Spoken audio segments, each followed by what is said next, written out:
right. It was a very tough year. 2022 had lots of challenges in the package.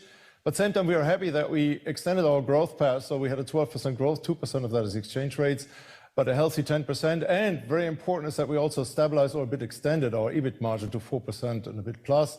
That's for sure okay for 2022 with that growth acceptable. Obviously, for the next years, we want to grow further and extend the EBIT margin up to the 7% target, which we actually have.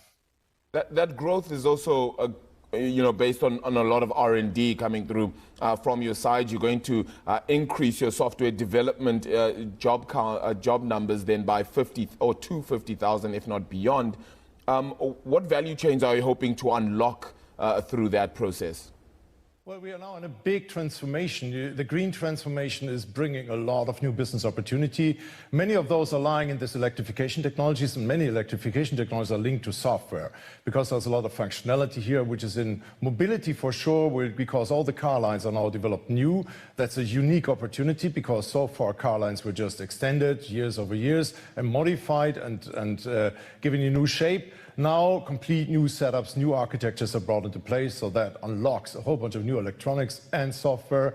The same is, by the way, the case also in the transformation of the buildings, because also that heat pump business is changing the entire game. So software engineers are for sure the essence of supply of the future.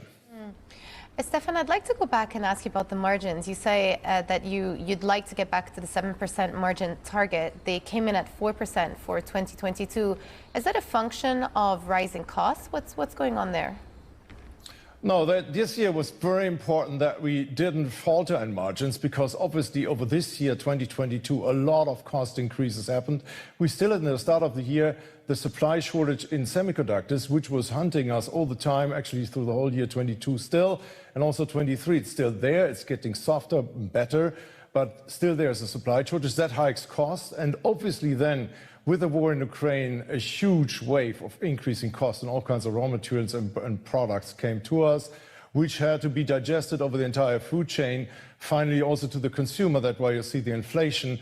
And that was one of the major effects that we can manage that well. So in the end, that at least we have a stabilized margin on a high growth scale. But what is the outlook for 2023? Is there some sense that these pressures may start to subside?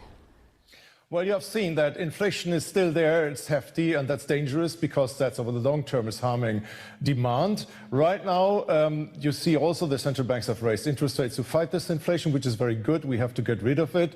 Then we can come to a good balance of supply and demand and have good growth again. Right now, for us, it means with that mechanism, many forces are at work. One is still some demand has not been fulfilled in the past, so in last year. So that is actually stabilizing the floor. That may be that the recession may be milder than we all expect. We see that right now. Same time, we still have to get rid of the inflation. And for us, obviously, there's still growth opportunity because the transformation is going on. The demand is shifting. And the transformation which we see now is actually an industrialization. Yeah. I want to ask you about your China investment. I see that you are doubling down on your commitment to China. You're going to spend around $1 billion to make electric vehicle components. Talk to us about the opportunity there and also to what extent the China reopening is going to be a tailwind for your business this year.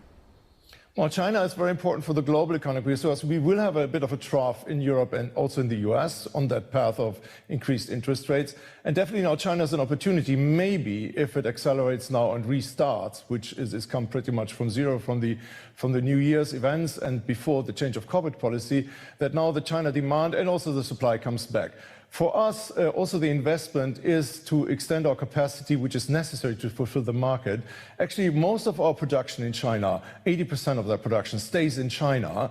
And we are also investing massively in the extended portfolio because obviously our task is to balance our supply portfolio, especially also to the US, especially also to India and to other countries where we are still smaller than our heavy footprints, which are in Europe and in China. Stefan, you're also getting into semiconductors, if we remain with a similar theme then as well.